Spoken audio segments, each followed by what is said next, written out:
Voltou-se à multidão e disse: quem tocou as minhas vestes? E disseram-lhe os seus discípulos: vê que a multidão te aperta e dizes: quem me tocou? E ele olhava em redor para ver o que isso fizera.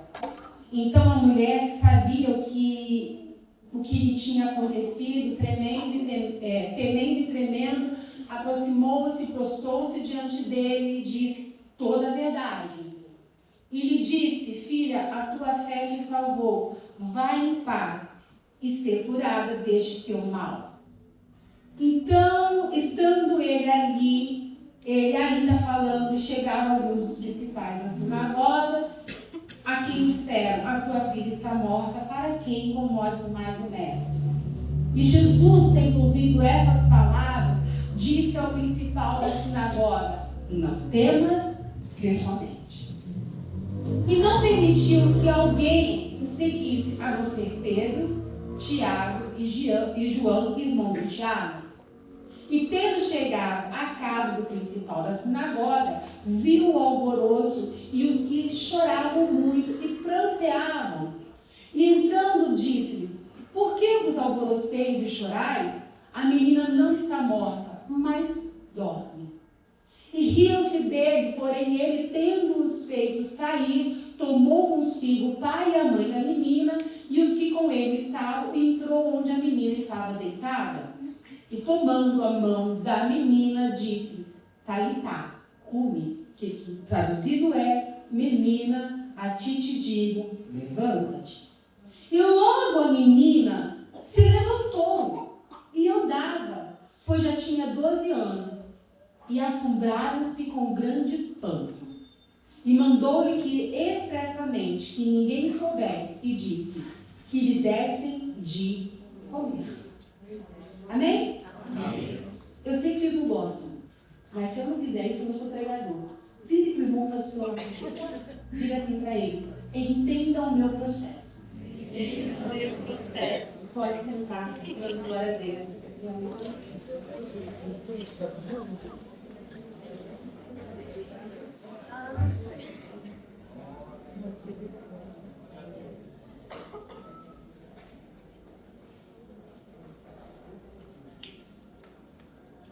Quando a gente fala desse texto, se você é crente em Jesus há pelo menos 1 ou 2 anos e não ouviu um pregador falar sobre esse texto, você não veio ao culto. Mas quando você escuta esse texto, eu mesmo como pregadora, já falei sobre ele diversas vezes e eu entendi por diversas vezes como Deus falava comigo através desse texto. E quando a gente fala dele, a gente fala de um sentimento muito tênue do meio da perda. E nós estamos falando de 2 pessoas que estão vivendo a linha tênue da vida, a morte e a vida ao mesmo tempo. Nós estamos falando de um homem que se desfez de qualquer título que o empoderasse na sociedade para abrir mão disso e dizer assim: eu tentei tudo que eu podia, agora eu preciso correr atrás desta opção que me parece trazer a cura. Nós estamos falando de uma mulher que também abriu mão de tudo que tinha para que tivesse uma cura e não tinha sucesso. São 2 pessoas que vivem o mesmo sentimento, o sentimento da frustração. E quando a gente fala de frustração, a gente não está falando de um sentimento que ninguém está livre de ter. A frustração, ela é necessária no desenvolvimento da nossa psique. Se eu não frustro a minha criança na primeira infância dela, para que ela entenda que o mundo não gira ao redor dela, ele vai se tornar um adulto ou um adolescente que vai achar que todo mundo precisa fazer o que ele quer, inclusive os pais. A frustração, ela é bem-vinda, ela é necessária e ela nos amadurece.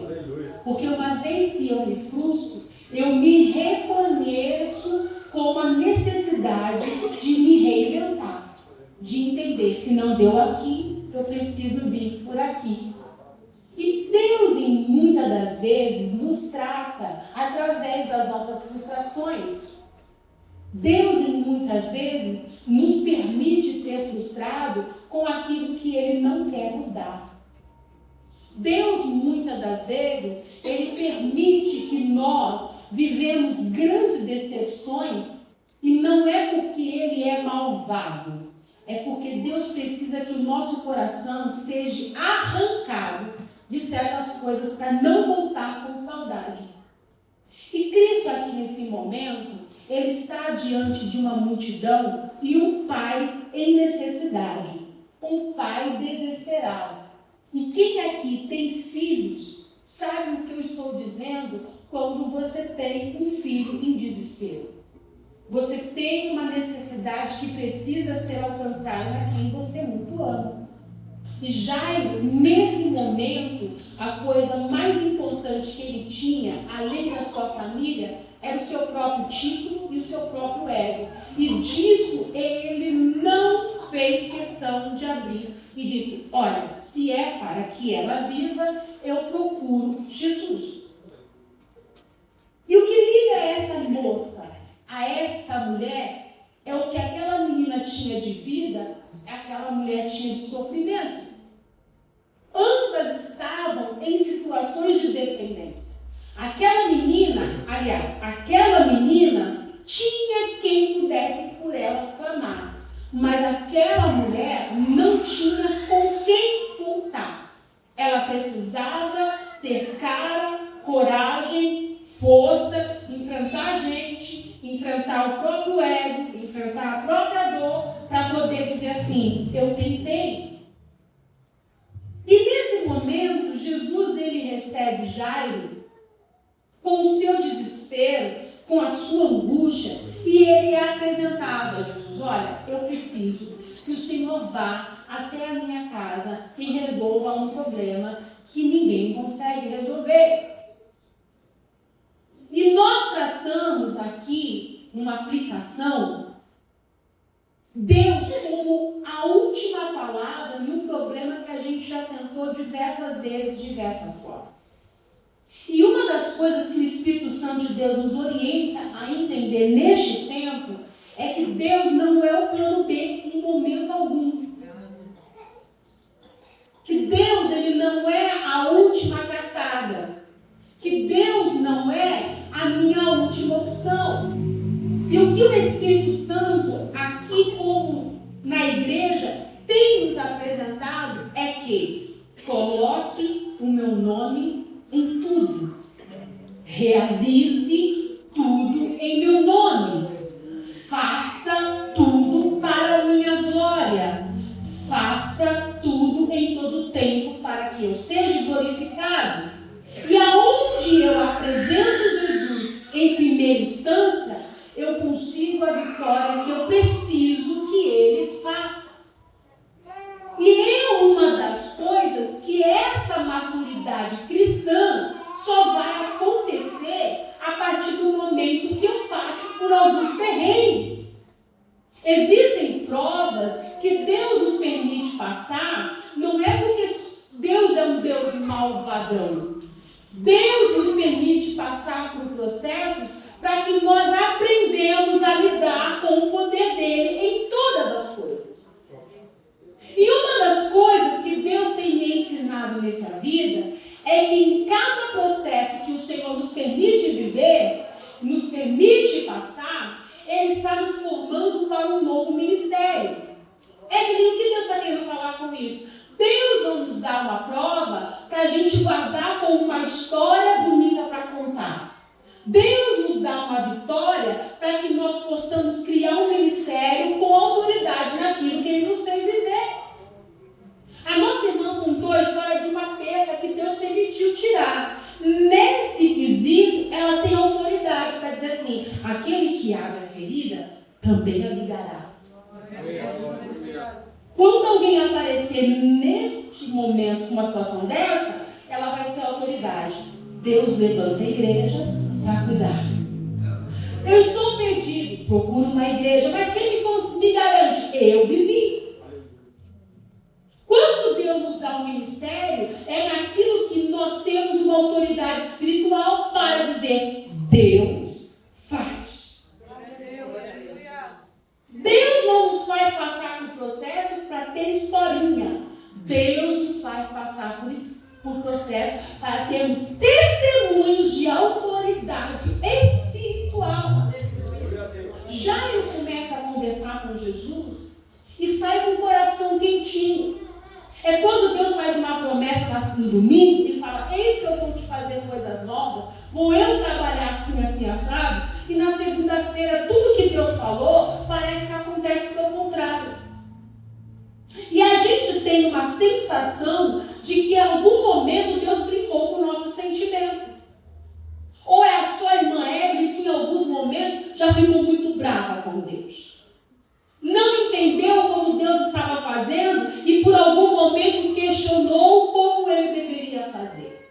E nesse momento Jairo está vivendo uma situação que ele sai com uma garantia: Deus, Jesus, ele vai comigo lá em casa. Não importa o que vai acontecer, ele me garantiu. E ele estava a caminho daquela resolução de problema. E a Bíblia diz que no momento que ele recebe essa garantia, uma multidão o toma. Evelyn, o que significa isso? Que nem sempre vai acontecer como Deus, quando você achou que Deus iria fazer. Existem circunstâncias que Deus permite que nós tenhamos a certeza: eu garanto que eu vou na sua casa. Agora, o processo de chegar nela não nos cabe entender. Quem está comigo, diga amém. E Jairo começa a entender este processo. Ele me garantiu: eu vou resolver o problema. E a multidão aparece. Alguém conta, fala para um, a boca pequena vai falando para todo mundo. Você está sabendo que Jesus está passando por ali? E aonde Jesus passa, veio a multidão e as pessoas começam também a ter necessidades. E uma das coisas que a gente começa a entender, esmiuçando esse texto, é que uma das coisas que gera em nós, além da autoridade, o Senhor também nos gera empatia quando passamos por um processo. Uma das coisas que o nosso ministério, daquilo que Deus nos deu de autoridade para falar sobre o que Deus fez em algo na nossa vida, é também gerar empatia. Se em algum momento você está passando por algo que Deus está permitindo que você viva, e quando você recebeu a tua bênção, você pegou a tua bênção, colocou na estante e disse assim: ainda bem que acabou. E quando você vê alguém passando por algo que você passou e você não foi solícito, você não entendeu nada. Uma das coisas que Deus mais gera no homem quando ele passa por um processo e é vitorioso é a empatia. É entender o que o meu irmão está vivendo e ter autoridade espiritual. Eu estou orando por você. Eu entendo o que está acontecendo. Jesus vai te dar vitória. Essa luta vai passar. Deus não mudou, porque em minha vida houve uma resposta. Nesse momento, Jairo ainda é um menino na fé. Talvez em algum momento ele deve ter feito algumas cobranças ali entre os discípulos, mas Jesus não vai passar lá em casa. Ainda dá tempo para Jesus ir lá, só dar uma palavra e ela fica curada. Mas os discípulos, pelo que a gente vê no texto, eles estão até um pouco irritados. E quando eu falo isso, eles se irritam até com o próprio Jesus. Eles perderam um pouquinho a linha, Jesus. Não corra. O senhor está pedindo para todo mundo saber quem é que está aqui. Não dá. O que mais tem gente aqui é esticando o braço para tocar no Senhor. Ou seja, a lógica não acompanha o processo de Cristo.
O meu louvor no culto vai acontecer.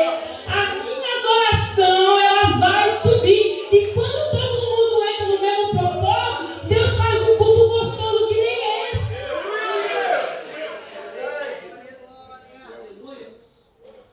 Jairo, vai chegar a tua vez. E quando chegar a tua vez, vai chegar no que precisa ser feito. A gente erra quando a gente pensa, Deus não faz de novo. A gente erra quando a gente entende que Deus, por algum momento, pensou que tem estoque. A gente erra quando acha que Deus já abençoou uma vez só o meu ano, e não precisa mais abençoar em nenhum momento. A gente erra quando fala, Deus já deu uma bênção para fulano, já deu a casa. A casa, para quem não tem aqui em Micael, ninguém mais vai ter. A gente trata Deus com estoque de cura, estoque de milagre, estoque de provisão. Quando Deus fala, eu faço mais uma vez. Eu faço outra vez. Eu curo quantas vezes eu quiser a mesma enfermidade. Eu trato quantas vezes eu quiser a mesma pessoa. Eu faço uma vez, eu faço duas vezes, eu faço 3 vezes, porque não é um tempo de distância entre uma casa e uma pessoa que aparece no meio que vai impedir ou fazer Deus esquecer o que Ele já prometeu. E quando ela se vê uma oportunidade, ela não dispensa. E existem coisas que Deus vai permitir no nosso trajeto da vida cristã, é que ninguém faça por nós. Vai ter coisas, vai ter situações, vai ter momentos que nós estamos com Cristo que ninguém vai interceder. Vai ter momentos na nossa vida com Cristo que ninguém vai se tocar que você não está bem naquele dia no culto. Vai ter dias que você vai falar assim, se ninguém me der um abraço, eu nunca mais volto aqui. E você vai voltar no outro culto. Vai ter dias que Deus vai permitir cenários confusos para o homem, para você entender que quando você quer, Ele vai estar lá. Que quando você precisar e você der tudo que tem, você toca em Jesus. O que eu quero dizer com isso, meu irmão? Vai ter hora que é só você e Deus, e só você vai entender o que você é em Cristo. Tem momentos que Deus levanta pessoas para interceder por nós. Mas tem hora que só a gente sabe falar o que está acontecendo com a gente diante de Deus. Vai ter hora que você vai olhar assim e você vai falar, Jesus, antes de eu falar para o Senhor, eu preciso pensar no que eu vou falar. Eu preciso parar para pensar no que eu vou pedir. Eu preciso filtrar tudo que eu tenho que te falar, porque se eu falar para o Senhor do jeito que eu estou com raiva, eu vou pecar. Tem hora que a gente precisa ter o bom senso de parar, olhar, pensar, acalmar e falar, agora eu vou para a audiência com Deus. Aqui. E eu vou te falar, a audiência com Deus é a hora que a gente menos fala, a gente mais chora. É aquele momento que não tem ninguém em casa, o menino já foi para a creche, o menino já foi para a escola, fulano já foi trabalhar, você está sozinha, você fala, Jesus, enquanto eu lavo essa louça, a gente vai ter uma conversa. Jesus, enquanto eu pego aquela condução no trem, no metrô, no carro, aquele trânsito parou, é agora, vamos conversar sobre o que me dói. E eu vou te falar uma coisa, existem orações que a gente também fala pensando. Existem momentos que a gente trava com Deus, que a gente não se dá conta que aquele ambiente está lotado. Você se conecta tanto na vida espiritual com o céu, que você fala, só está nós dois aqui, esse hino. Senhor, senta aqui no meu carro, eu vou dirigir e a gente vai conversar, mas eu preciso te contar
Aleluia.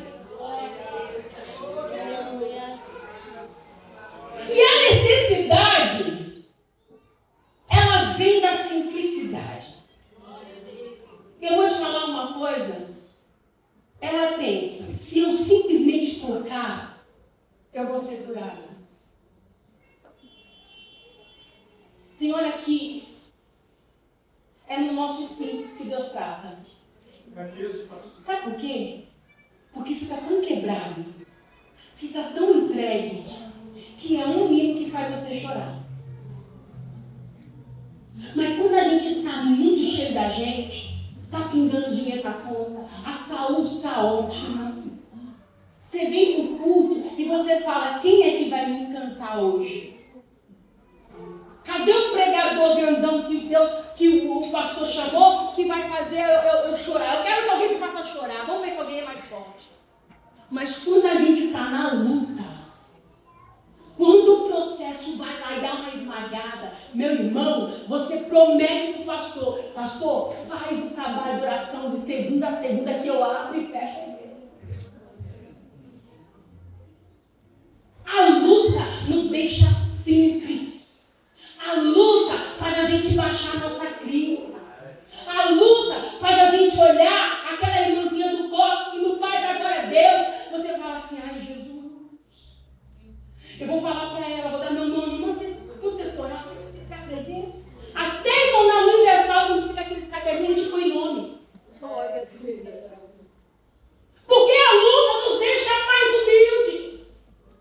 Por isso que digo, a inspiração que o Senhor me deu, se você ainda não entendeu a ser generoso no processo de luta, você não entendeu, foi nada. Se você não entendeu que você tem que ser empático no seu processo de luta, você também não entendeu, foi nada. Mas quando a igreja entende, Deus me tocou, eu toquei nele, eu entendi o que ele faz, agora eu estou forte, meu irmão, agora Jesus me deu uma grande vitória, eu estou pronta para te ajudar em oração, conta comigo, eu vou bater o bolo lá em casa, vou passar um café, vai lá em casa para a gente orar junta, eu vou estar conversando com você, eu vou te ouvir.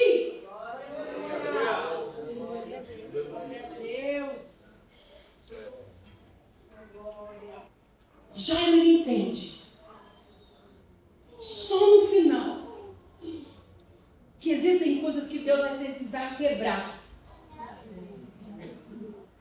E a gente, com muita falta de sabedoria, e eu não te culpo se você faz isso, porque tem que ter muita maturidade. É não tratar aquilo que Deus está quebrando na UTI do milagre. Tem coisas que Deus ele precisa arrancar com raiz. Tem hora que a gente precisa deixar Lázaro morrer. Tem hora que a gente precisa deixar a menina morrer. Tem hora que a gente precisa deixar a viúva de Naim enterrar o marido. Tem hora que a gente precisa deixar a roupa. Porque enquanto a gente fica tratando coisas que Deus está falando assim, chega. Aleluia. A gente não vive o novo de Deus. E eu gosto de uma frase que eu mesmo pensando entendi. Se a gente não fecha um ciclo, a gente anda em círculos. Tem coisa que Deus nos expulsa. E aí a gente não entende, mas por que Deus pensou de um jeito tão cruel para me tirar dali, para fazer isso, para acabar com isso, tudo aquilo? Porque tem coisa, irmão, que a gente tira com carinho, a gente tira com saudade. A gente não encerra aquilo que Deus ativou o coração. Aí você fala, mas sabe? Sim. O assim é uma das coisas que mais algemam o homem. Se eu tivesse. Se eu tivesse nascido loura, do olho azul, lá no Rio Grande do Sul ia ser modelo, não ia ser pregador. Se eu tivesse casado com o Zezinho das Couves, eu ia estar sendo empresária hoje das Couves, não ia estar casado com eles. Sim. E uma das coisas que o diabo mais arma contra as nossas vidas futuras está no passado. O diabo, ele não nos quer vendo o que Deus proporciona. Ele quer que nós ficamos naquilo que Deus já abriu mão. Fica aí. Quer um exemplo? Problemas que a gente já sabe ter. Eu sou psicóloga e eu falo para você, minhas pacientes, vem falar comigo, fala, Evelyn, eu tenho esse problema, eu falo, minha filha, qual é o teu problema? Não, meu problema é que fulano faz isso aqui, assim, a cada 10 problemas que você tem, 8 é seu. E os outros 2 você vai atrás. Tem gente que fala assim, Deus quebra meu orgulho, irmão, você não sabe o que é. Deus quebrar o homem, e você fica pedindo, mas eu sou a dor. Tem um que vai, Jesus quebra meu irmão, vigia, você não sabe o que você está pedindo, ouve o que você está cantando. Não pede para Deus te quebrar não, porque se pedir a gente já está. Vai com calma, não seja emocionado. Encerrar ciclos é entender que Deus tem um tempo novo, não tratar aquilo que Deus está falando assim, já deu. Jairo, ele ouve uma palavra de está tudo bem, está comunicado, está dito. A sua ansiedade, ela é movida à tua necessidade. E eu não vou julgar. Eu não vou julgar Jairo, porque quem é pai é que sabe. Mas tem hora que não me cabe nem entender. Uma vez que você tentar entender Deus, ou ele te recolhe ou você fica doido. Tem coisas que a gente adora. Não entendi porque Deus levou, mas eu agradeço. Tem coisa, meu irmão, que nessa vida não tem resposta. É só se a gente lembrar na eternidade. Jairo, vem cá.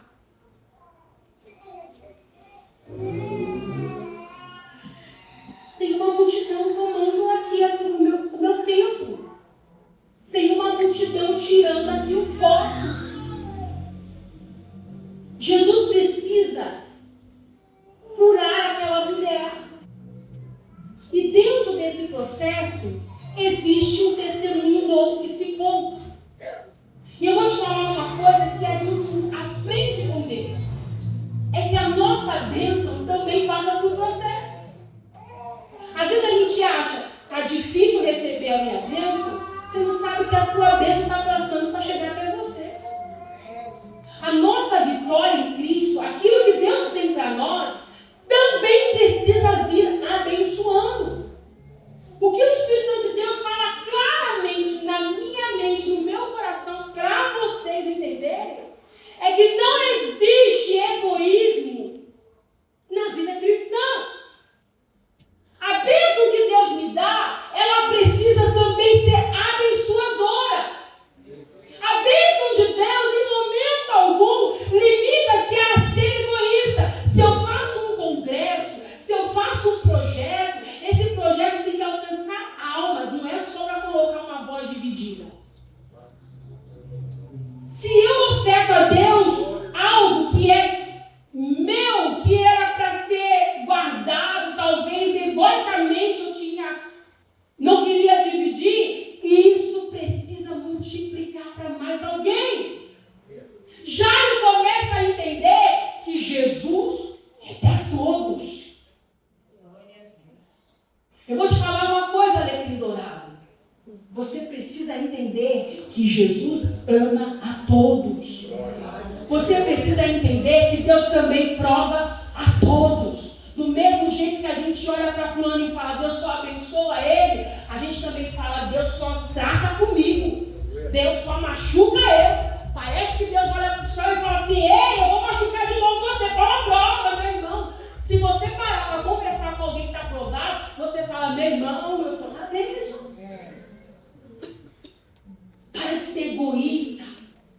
Para de achar que Deus só está errando com você, como se ele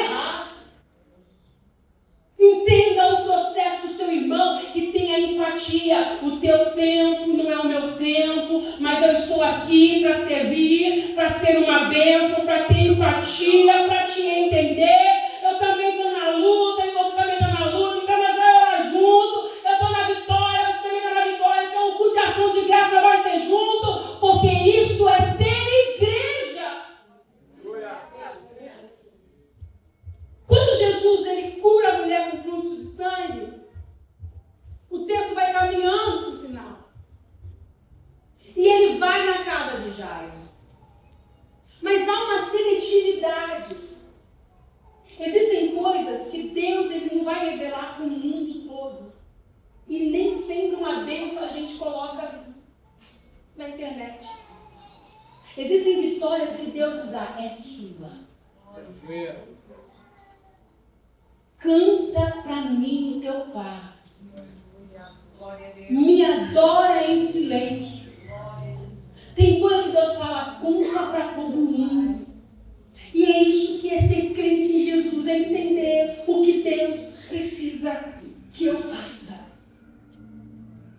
É ter uma sintonia espiritual, dizer assim, o Espírito Santo me revela. Quando Jesus transformou a água em vinho, ele fala, enchei a talha.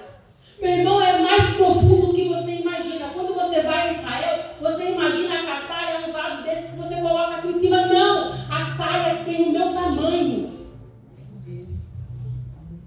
E o que Deus está querendo dizer nesse momento?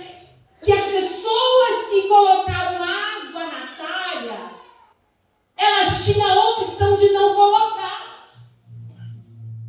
Por que, mãe? Porque aquilo ali não foi pago, não foi combinado. Era o primeiro milagre de Jesus. Eles podiam ter a desculpa de assim, eu nunca vi esse moço fazer nada, eu não sei nada sobre ele, por que eu vou ajudar ele a fazer um negócio, uma mágica aqui? Mas tem pessoas que Deus fala assim, você quer ver? Tem pessoas que terceirizam um testemunho, mas tem pessoas que Deus escolhe, você vai contar. Algumas pessoas que talvez não queriam colocar água na talha, ficaram dizendo, eu não sei como aconteceu, mas parece que fulano foi lá e colocou água, e o homem fez alguma coisa lá, o rapaz, o tal de Jesus, colocou um negócio lá e virou suco de uva, virou vinho, eu não sei te explicar, mas tem gente que fala, eu estava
assim comigo: Deus, me inclua no teu projeto.